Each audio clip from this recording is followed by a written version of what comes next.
자, 가봅시다. 정지용의 비. 창비 교과서 쓰는 학생들이 가장 거의 이제 처음에 배운 시가 되겠습니다. 바로 그냥 해석부터 들어가 볼게요. 정지용의 비라고 하는 시네. 그럼 당연히 비가 내리는 것과 관련이 있는 시겠구나 충분히 예상할 수 있습니다. 보자고.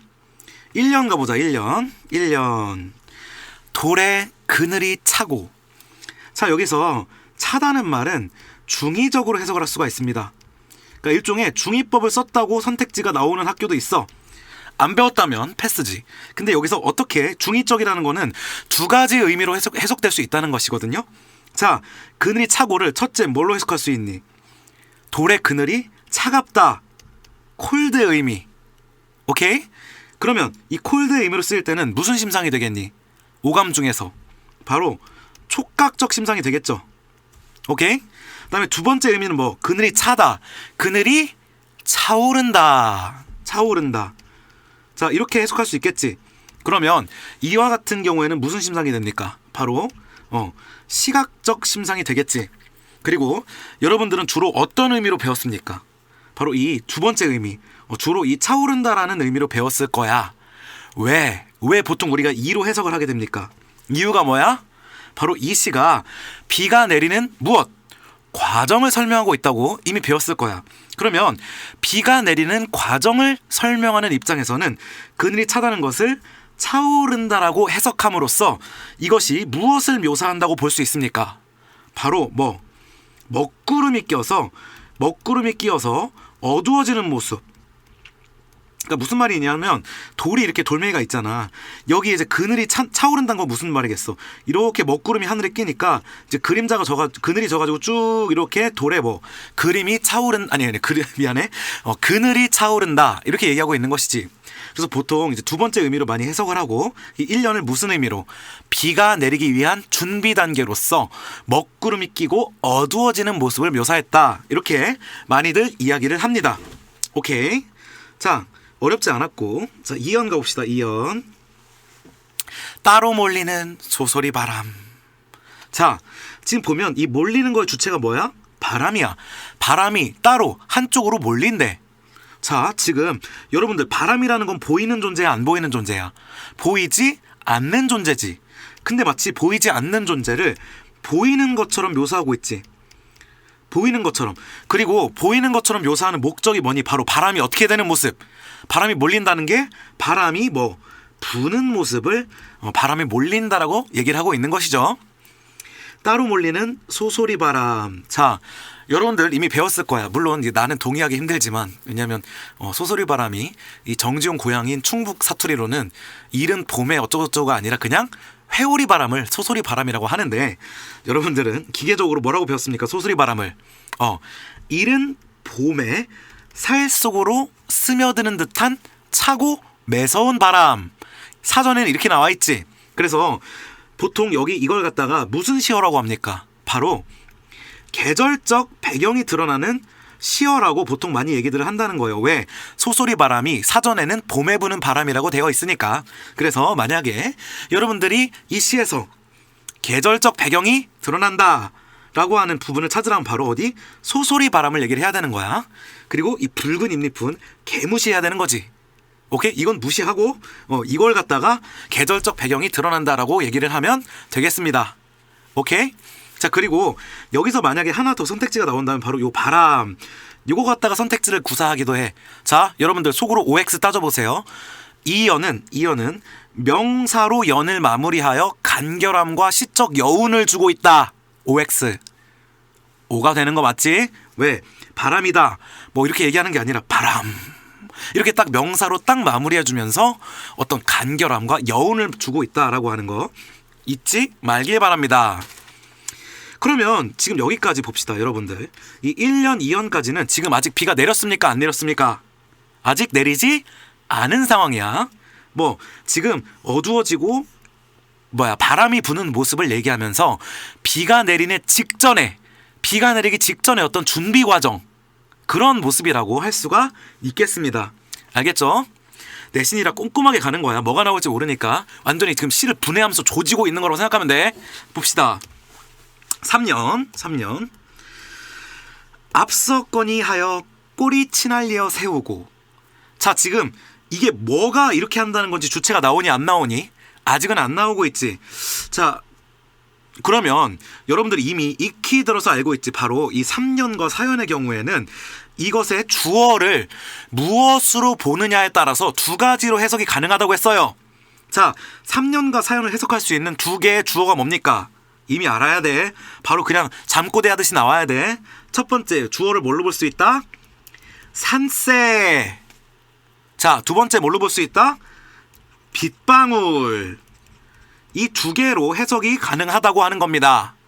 자, 앞서거니 하여, 이거를 첫 번째 산세로 해석하면 무슨 의미입니까? 바로 뭐겠어? 비를 피해서 앞서거니 뒤서거니 도망가는 산세의 모습을 묘사했다고 할 수가 있겠지. 그러나 이 앞서거니 하여를 빗방울의 모습으로 해석하면 어떻게 되니? 바로 앞서거니 뒤서거니 하며 빗방울이 앞다투어 떨어지는 모습을 묘사했다고 할 수가 있겠죠. 어쨌든 둘 중에 어느 거든지 간에 시각적 심상은 맞는 거야. 오케이. 자, 근데 우리가 여러분들 알고 있지? 이거 지금 답정너야. 1번과 2번 중에 주로 뭘로 해석하니? 니네 배웠지? 1번과 2번 중에 뭐가 맞아? 바로 이 빗방울로 주된 해석을 가고 있다는 것. 여러분들 이미 알고 있을 겁니다. 자, 꼬리 치날려 세우고.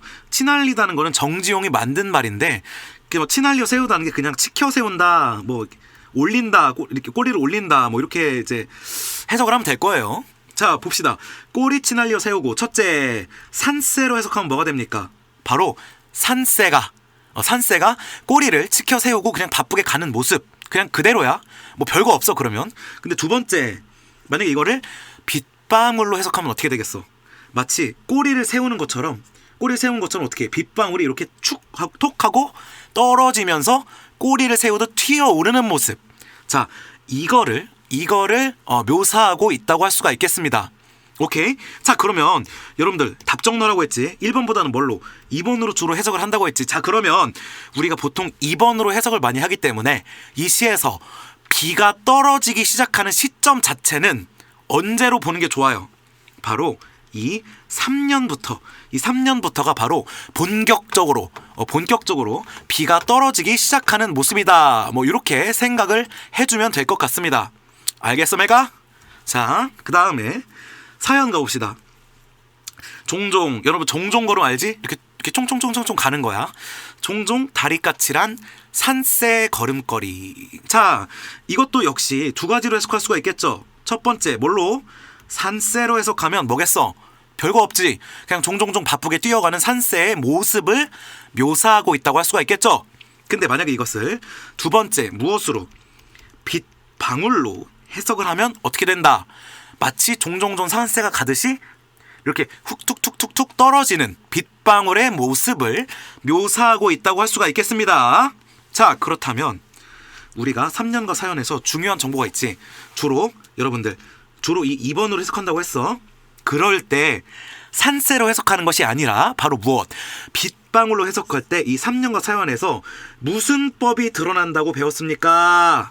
무슨 법? 알고 있어야 돼요. 바로 활유법이지. 자, 활유법이라는 건 무엇이냐면 바로 무생물을 무엇처럼? 생물처럼 묘사하는 비유법입니다. 오케이? 자, 그러면 여기서 이 비유법의 원관념은 무엇입니까? 바로 비를 묘사하고 싶었던 것이지. 근데 보조관념은 뭐가 되겠어? 바로 뭐가 되겠니? 바로 산세가 되겠지. 자, 비는 무생물인데 산세는 뭐야? 그 생물이지. 바로 이런 게 활유법. 살아서 움직이는. 활어에 들어봤지? 활어에? 막 살아 움직이잖아. 그래서 살아 움직이는 듯한 표현 방법이 활유법이라고 할 수가 있겠습니다. 근데 여러분들이 맨날 헷갈리는 거, 선생님 활유법하고 뭐가 헷갈려요? 바로 의인법이 헷갈려요 라고 많이 질문들을 하는데, 여러분들 이거 대답할 수 있어야 됩니다. 일단 활유법은 뭐? 무생물을 생물처럼. 그리고 의인법은 뭐? 사람처럼 표현하는 것이 의인법이라고 할 수가 있겠습니다. 자, 그러면 어떻게 표함 관계가 어떻게 되겠어? 활유법이 더 큰 거야? 의인법이 더 큰 거야? 활유법이 더 큰 거겠지. 왜? 활유법은 뭐? 아예 무생물을 생물처럼 표현하니까. 근데 의인법은 뭐야? 그 중에서도 사람처럼. 근데 이거를 동시에 쓰기보다는 그래도 좀 다른 의미로 쓰여. 자, 무엇이 포인트냐? 그 표현 방식이 생물처럼 표현하는 데 주가 있다. 그러면 화류법이라고 하고, 그 표현이 유난히 사람처럼 표현하는 거에 의도가 있다라고 하면은 주로 의인법, 화류법보다는 의인법이라는 말을 쓴다는 거야. 예를 들면, 자, 만약에 뭐 어둠은 빛을 낳는다 이런 표현이 있어. 어둠이 빛을 낳는다. 그럼 낳는 건 굳이 인간만 무언가를 낳니? 아니지. 동물도 낳을 수 있지. 그런 경우에는 의인법보다는 주로 화류법이라고 얘기를 한다는 거야. 아니면 파도가 달린다. 어때? 달리는 거 닌겐만 할 수 있는 거 아니지? 그런 것도 화류법이라고 볼 수 있는 거고, 그 다음에 또 뭐가 있을까? 바람이 운다 이런 표현도, 야, 우는 거 인간만 우는 거 아니지? 새도 울고 짐승도 울고 다 울지? 그래서 그런 표현들은 주로 의인법보다는 화류법이라고 얘기를 한다는 겁니다. 근데 이런 표현 봐봐. 햇살이 나한테 미소 지으며 인사를 건넨다.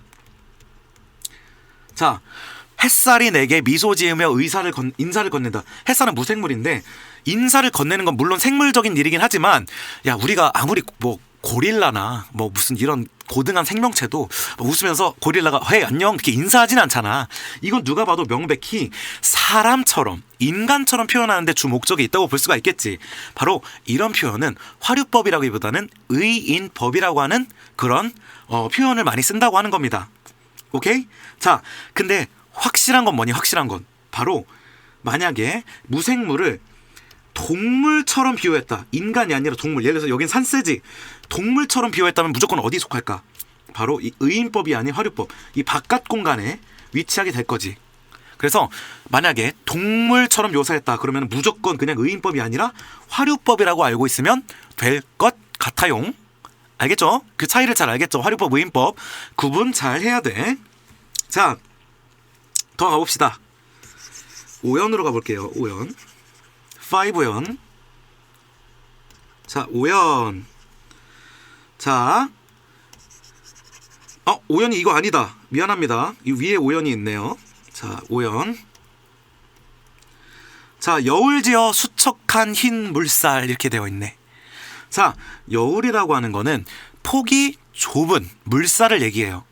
여울 짓는다는 건 무슨 말이니? 여울을 이룬다는 말이거든. 자, 그 여울 짓는 게 뭐래? 바로 물살이래. 그리고 물살이 수척하대. 여러분, 수척하다는 건 뭐가 떠오르니? 물살이 폭이 넓은 거야, 가는 거야. 바로 가는 물살을 얘기하는 것이지. 근데 비 오는 얘기하다가 갑자기 왜 물살 얘기가 나왔어? 뭐 때문에 생긴 물살이겠니? 바로 빗물이 내려서 여울을 이뤄서 흘러가고 있는 모습. 빗물이 모여서 쭉 이렇게 흘러가고 있는 그런 모습을 묘사한다고 할 수가 있겠습니다. 오케이? 자, 그 다음에 여기 흰 물살이라고 하지.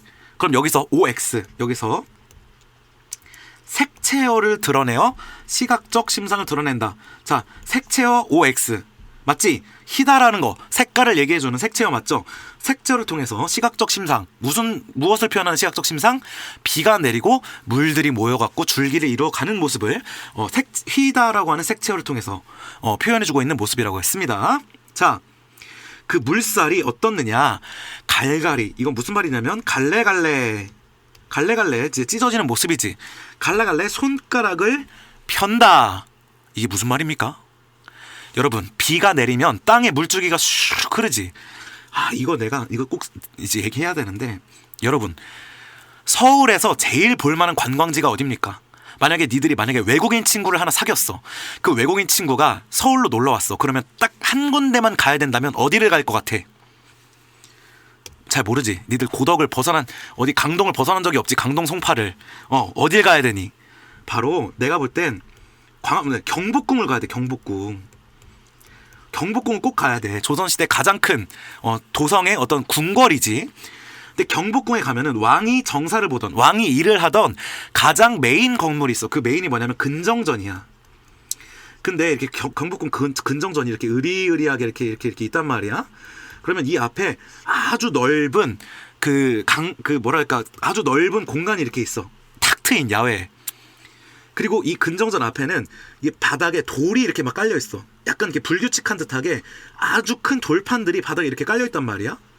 이렇게 깔려 있어. 근데 이 근정전 요거를 옆에서 보면은 이렇게 땅이 기울어 있어. 그러니까 여기 이렇게 건물이 이렇게 있고 여기가 A고 여기가 B라면 A, B 이렇게 있는 거야. 옆에서 사이드에서 보면 그러니까 이게 땅인 거지. 그럼 살짝 이렇게 기울어 있어서 여기 이렇게 비가 내리면 어떻게 돼? 빗물이 전체적으로 이쪽에서 이쪽으로 흘러간단 말이야. 이게 각도가 기울어 있어서. 근데 그러면 여기서 빗물이 모여가지고 어떻게 가겠어? 바로 빗물이 어떻게 가? 이 돌 틈새를 막 찾아가지고 막 이렇게 간단 말이야. 막 이렇게 찢어지면서 가. 이게 정말로 아름다워. 여러분들 비 올 때 꼭 경복궁 긍정전 앞에 꼭 가봐. 그럼 비들이 막 갈라지면서 가고 있어. 자, 그게 무슨 말이야? 갈갈이 손가락 펴고 비가 내려서 물살이 일어서 마치 손가락이 어떻게 생겼니? 여러분들 손가락 이렇게 생겼지? 손가락이 이렇게 갈라지잖아. 그것처럼 마치 손가락을 펴듯이 손가락 여러분들 지금 쳐다봐봐. 손목에서 한 줄기로 나와서 쭉 뻗어서 갈라지고 있지. 바로 비가 내려서 땅에서 물길이 갈라지는 모습을 갈갈이 손가락 펴고 있다고 얘기하고 있습니다. 오케이? 자, 근데 여러분들 여기서 무슨 법이라고 이걸 배웠니? 무슨 법? 여기서 의인법이 드러난다고 대부분 배웠을 거야. 나는 살짝 좀 찜찜하긴 한데 왜냐하면 야 손가락 펴는 게 어쨌든 간에 화류법은 화류법 맞아. 왜? 근데 이게 손가락이 인간만 있어?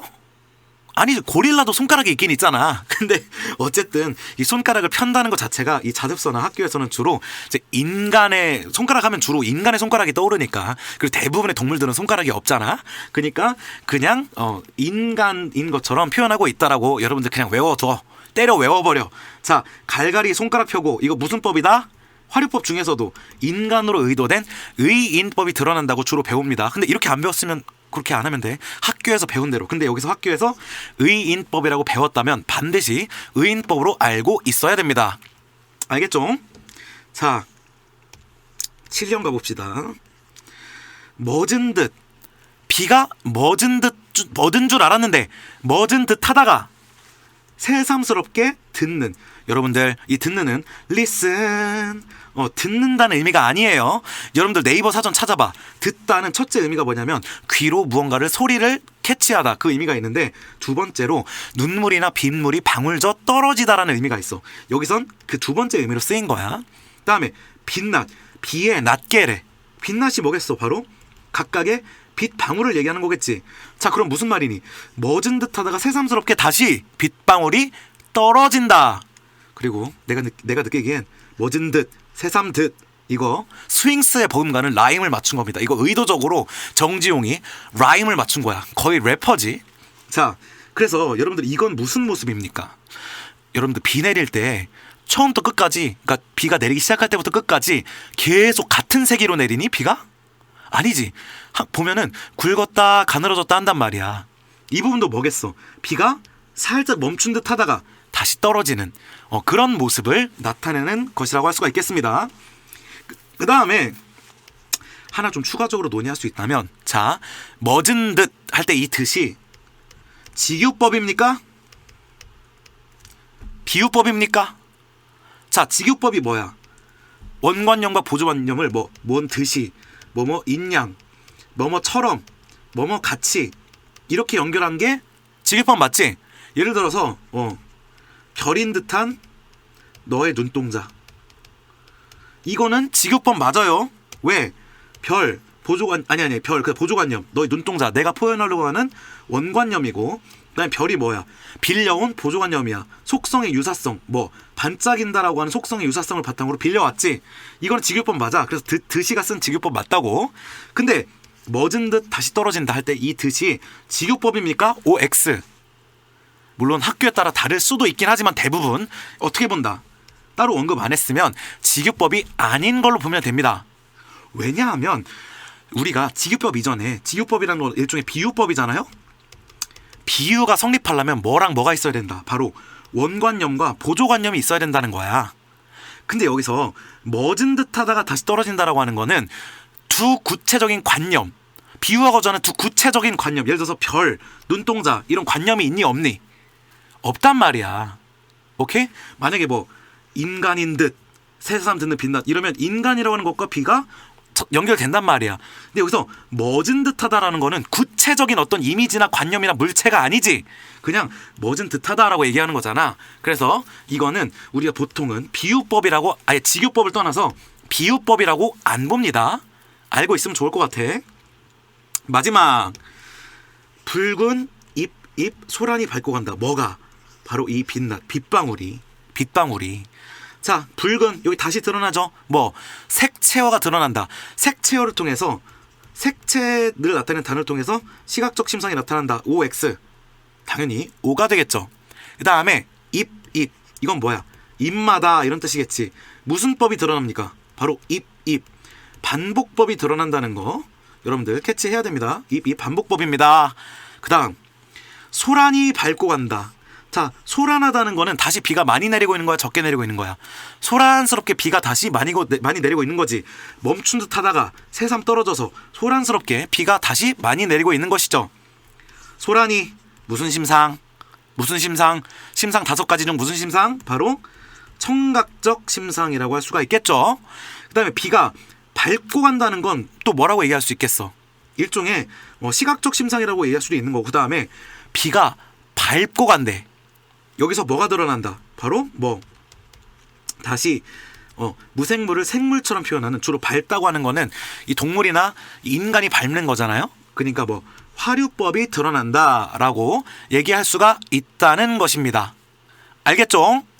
자, 이렇게 구체적으로 그 정지용의 비라고 하는 시를 읽어봤습니다. 그럼 마지막으로 이 시에서 반드시 가져가야 되는 핵심 포인트들, 핵심 정리를 마지막으로 이 시를 마치도록 하겠습니다. 자, 핵심 정리. 자, 여러분들, 첫 번째 이 시에서 중요한 거 바로 시상 전개 방식입니다.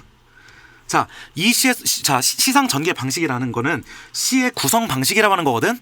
무슨 구성? 무엇의 흐름에 따른 구성이다? 바로 알고 있어야죠. 시간의 흐름에 따른 구성 방식을 보이고 있다. 이걸 어려운 말로 추보식 구성이라고도 얘기해요. 자, 추보라는 거는 걸음을 추적한다, 걸음을 따라간다는 뜻이거든.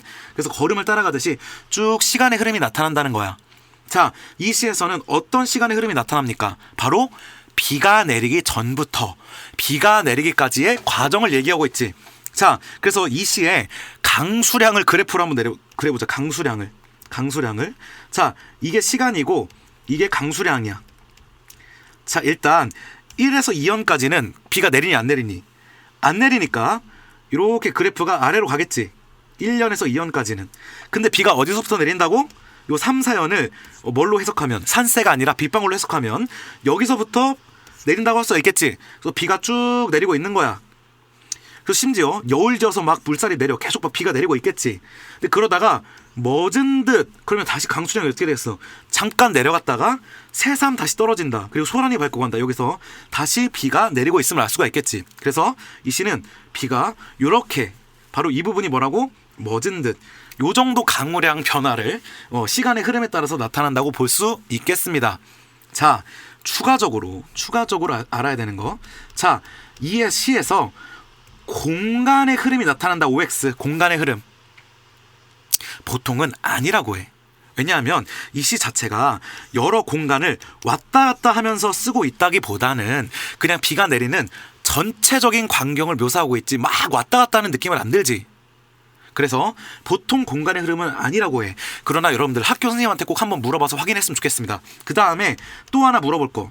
이 시가 시선의 흐름이 나타나느냐, 이것도 꼭 확인 한번 해보세요. 왜냐하면 공간의 흐름이 안 나타나니까 시선의 흐름도 안 나타난다고 보는 입장이 있어. 그러나 때로는 여기 봐, 돌이 있지, 바람 있지, 그다음에 빗방울 있지, 물살 있지, 그다음에 붉은 잎 나오지. 지금 그래도 보고 있는 여러 요소가 시선이 움직이고 있다. 비록 공간이 막 왔다 갔다 하진 않지만 가만히 서서 여러 군데를 보고 있어서 공간은 이동하지 않지만 시선은 이동하고 있다라고 보는 사람도 있거든요. 그러니까 여러분들한테 꼭 학교 선생님한테 가서 선생님, 이거 시간의 흐름이 드러나는 건 알겠는데 혹시 시선의 흐름도 드러나나요? 라고 반드시 확인을 꼭 해보기 바랍니다. 나중에 확인 안 해봤다가 선택지에 구성돼서 허탕치지 말고 꼭 이런 거 깔끔하게 확인을 해보는 훌륭한 새나라의 어린이들 되길 바라겠습니다. 오케이. 자, 두 번째 요소 바로 시의 성격이 어떠한가. 시의 성격이 어떠한가. 자, 이 시는 묘사적이다. OX. 당연히 O라고 할 수 있죠. 여기 시각적인 청각적인 묘사가 많이 드러난다는 거예요. 그 다음에 이미지적이다. OX. 당연히 맞게 되겠지. 그리고 여러분들 이 시에서 이미지라는 말을 아직도 오해하는 닌겐들이 있는데, 우리가 보통 일상생활에서 이미지하면 뭘 말하는 거니? 일상생활에서 이미지하면 주로 시각, 청각, 이 모든 감각 중에서 뭐 보통은 이미지하면 시각만 얘기하잖아. 근데 여러분들 시 이론에서는 이미지는 시각만 얘기한다? 아니에요. 청각, 촉각, 후각, 미각, 이런 시각, 뭐 이런 오감을 다 이미지라고 얘기한다는 거예요. 청각적 이미지, 촉각적 이미지 다 가능하다는 거야. 자, 당연히 이 시 이미지적이라고 할 수 있겠고, 그 다음에 어떤 표현도 쓰느냐? 회화적 이라는 표현도 OX, 바로 O가 됩니다. 이렇게 선택지를 만드는 경우도 있어요. 이 회화는 영어 회화, speaking, English speaking 그 뜻이 아니야. 회화는 홍대 앞에 가면 회화 학원이 있지. 그 회화는 무슨 뜻이니? 그림 화자. 바로 그림적이라는 거거든. 그림을 그리듯이 묘사하고 있다라고 하는 게 회화적이니까 당연히 맞겠죠. 그 다음에 이런 표현도 쓰는데, 바로 이 시는 서정적에 가깝나 아니면 서경적에 가깝니? 처음 들어봅니까? 이런 표현도 써. 자, 서정적이라는 건 뭐냐면 개인의 마음이나 정서를 표출하는 데 주가 되는 게 서정적이고, 서경적은 이 경이 무슨 경자일 것 같니? 경매? 경마? 바로 경치야. 그래서 경치, 자연물을 묘사하는 데 중점을 주는 게 서경적이야. 그러면 이 시는 서정에 가깝니? 서경에 가깝니? 바로 서경적인 시에 가깝다는 것도 알 수 있으면 좋겠고, 마지막, 우리 아까도 했지만 이 시는 감각적이다. OX. 감각적이다. OX. 드러나죠? 당연히. 왜? 여기 시각적 심상, 그 다음에 여기 뭐 청각적 심상 다 나오지. 시각과 청각을 동원해서 여러 가지 감각적인 요소들을 활용하고 있죠. 당연히 이 시는 감각적이라고 볼 수 있다는 겁니다. 자, 그 다음 세 번째, 시의 주제. 너무 쉽지? 비가 내리는 풍경의 묘사. 그냥 이게 주제야. 오케이. 그 다음에 4번, 시의 어조. 어떤 말투인가? 시의 어조. 자, 이 시는 간결한 어조이다. OX. OX. 그 다음에 이 시는 압축적인 어조다. 압축적이다. 그 다음에 함축적이다. 다 뭐가 됩니까? 다 O가 되는 거예요. 왜? 야, 이 시가 어느 파트에 실렸니? 문학의 4가지 장르. 뭐야? 서정, 즉 시, 그 다음에 서사, 즉 수필, 소설, 그 다음에 극, 그 다음에 교술, 수필. 이 4가지 장르 중에서 뭐의 대표 주자로 실린 거야? 바로 서정 장르, 운문, 시라고 하는 거에 대표 주자로 실렸어. 여러분들, 시라고 하는 게 다른 장르와 비교해서 특징이 뭡니까? 바로 간결하고 압축적이고 함축적이라는 거야. 니들 산문, 즉 그 소설이나 수필은 주절주절 말이 많잖아. 근데 이거 말이 많니? 아주 탁탁탁 단어가 몇 개 없고 간결하잖아. 그러니까 이 시가 당연히 간결하고 압축적이고 함축적이라고 하면은 맞다고 얘기를 해야 되는 거예요. 운문이라고 하는 갈래의 특성을 잘 드러내는 대표 주자로 정지용의 비가 실린 겁니다. 자, 5번 마지막. 마지막 하나 더 2개 남았다. 이 시의 정서가 무엇인가? 정서. 자, 이 시의 정서는 일단, 이 시는 감정이 폭발적으로 드러난다. 시인의 감정에 치중하고 있다. 시인의 감정을 표출하는 데 주가 되고 있다. OX. X라는 겁니다. 이 시에 자기가 기쁘거나 슬프다는 감정 드러나니? 아니죠. 감정보다는 그냥 자연 풍경을 묘사하는 거에 치중하고 있고, 이 특성은 정지용 씨의 일반적인 특성이기도 해. 여러분들, 이 창비 교과서 쓰는 애들이라면 향수, 유리창, 비 여러 가지로 배우지. 정지용 씨의 공통적인 그 특징이 뭐였어? 바로 이미지. 정서보다도 이미지를 적극적으로 사용하는 이미지즘, 주지주의 이런 얘기 하거든. 그래서 정지용 씨의 공통적인 게 뭐라고? 감정을 막 강렬하게 표출하기보다는 묘사에 집중하고 있다라고 하는 거 반드시 알아두면 좋겠습니다. 자, 마지막 표현 기법이지. 표현 기법 뭐가 드러난다? 바로 당연히 비유법이 드러나죠. 비유법 뭐 화류랑 이 의인이 드러났지. 여러분 화류랑 의인도 다 비유법 안에 속하는 거예요. 그 다음에 뭐 반복법 이런 것들이 드러났지. 자, 화류법은 어디 드러났습니까? 바로 이 3, 4현 부분. 3, 4현 부분. 이것을 물방울이 아니라 산세로 해석하면 화류법이라고 할 수가 있겠고, 그 다음에 또 뭐가 있어? 이 물방울이 밟고 가는 거. 이것도 화류법이라고 할 수가 있겠죠. 그 다음 의인법은 어디 드러나니? 갈갈이 손가락 펴고. 여기서 의인법 드러난다고 하고, 반복법은 어디 드러나니? 붉은 잎잎. 여기서 반복법이 드러난다고 하는 것이죠. 오케이? 자, 여기까지가 정지용의 비라고 하는 시의 정리가 되겠습니다. 진짜로 진짜 구체적이고 꼼꼼히 한 단어 한 단어 다 조졌으니까 여러분들이 이거 외에 선택지가 나오면 내가 더 열심히 안 해서 미안하고 미안하고 그래도 내가 어쨌든 모을 수 있는 선택지는 다 모으고 여러 문제 다 풀어보고 모아서 얘기해 주는 거니까 여러분들이 그래도 이 정도만 알고 있으면 시험 보는데 많은 선택지들이 여러분들이 이미 생각해 봤거나 확인한 것들, 그래서 변수가 많이 없을 거예요. 그래서 내가 아까 물어본 거나 본인이 궁금한 거 있으면 나나 아니면 학교 선생님한테, 그리고 나한테 내가 귀찮아서 그러는 게 아니라 나한테 물어보는 것보다 학교 선생님한테 물어보는 게 더 좋아. 그러니까 반드시 질문을 해서 꼭 넘어가길 바랍니다. 여러분, 비 꼭 시험 잘 보길 바라겠습니다. 화이팅! 오케이? 안녕!